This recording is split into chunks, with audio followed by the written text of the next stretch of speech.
Get ready for part 2. And notice how angry I look at the beginning of the next clip. 1. Submission 3 says, seeing as how I was the person who said stepping out of your comfort zone, I would have to say that's complicated. Really, it's stepping out of my comfort zone that makes me courageous, and as such, it's a self-perpetuating cycle. Which comes first, the chicken or the egg?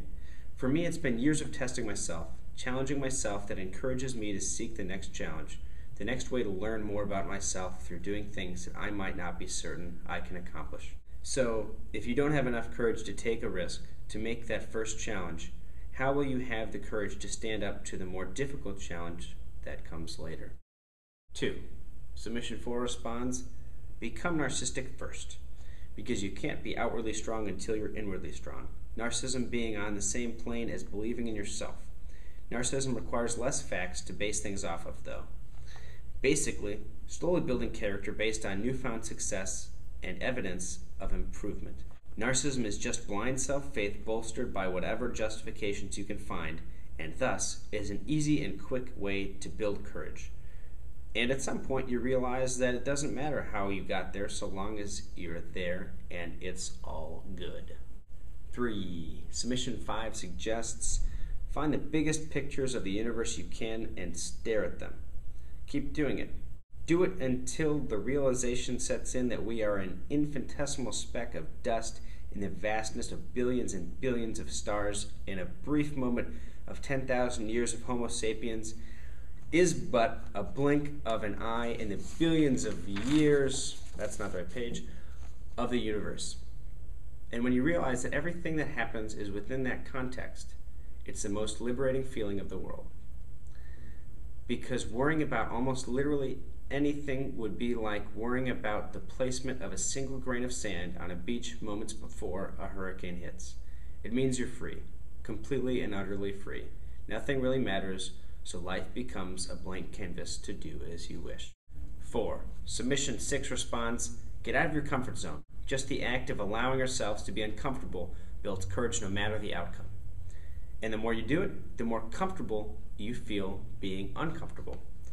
And away you go, building courage from courageous acts. All right, Submission 7 says, when faced with a problem that requires a courageous action, I remind myself of the things I have done in the past where my actions were courageous and draw from that experience to accomplish the new task. I practice courageousness in small ways every day to strengthen my muscles to face the large challenges with courage. 6. Submission 9 suggests, remembering what my dad told me when I was in my 30s. In parentheses, please keep in mind that he would never have said this to me when I was younger. In parentheses, you don't want to look back on your life and regret the chances you didn't take or the opportunities you let pass you by. You'll always wonder about those what ifs. 7. Submission 9 says something similar to Brooks' response of being aware of your fears. Analyze your fear, determine what is holding you back, and figure out a way to overcome the obstacle. 8. Submission 9 lastly suggests, learn to love change. Every day build some small changes into your life. Take a different route to work. Try a new food. Read a new author, etc. 9. Submission 10 says, I think the first thing is to be centered about what you're doing. Know what is important about what you're doing and why you're there. The next is to be clear about your beliefs about the topic at hand and not doubtful, and to understand the consequences of your failure to act. Those consequences will often move you to take action that you might not take on your own, whether it's a consequence of impact to you individually or to someone or some group that is important to you. Another dimension of this, I think a big part of being centered is to be confident in your personal faith, however you define that. And those principles or guidelines of your faith will move you in a direction that is consistent with your values when you take action, so that when you've taken something that might be described as courageous action, you'll be less likely to have reservations about it later or to worry, did I do the right thing? Courage is a characteristic that usually lies just beneath the surface, and for a few times in our lives we are confronted with situations that require action and give us the opportunity to be the intervener or to take action. Failure to act is an act not necessarily of lack of courage, but of one set of beliefs overcoming another set of beliefs. and then you might say you're courageous in either taking no action or in taking action, whatever that might be.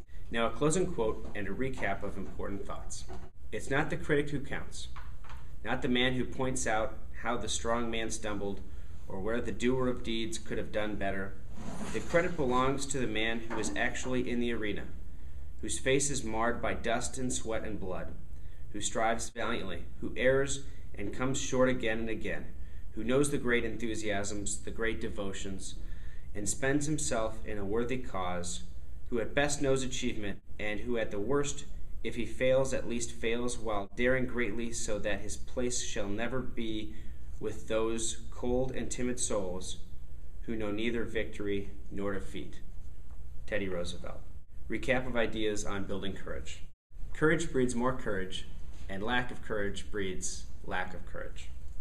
If you take a manageable, courageous step, you'll find yourself wanting more. Find ways to, whether through feeling or logical processes, reduce the consequences and the reasons against taking courageous action. All of the tools mentioned here are excellent examples of finding more benefit in the courageous action or less consequence in the courageous action.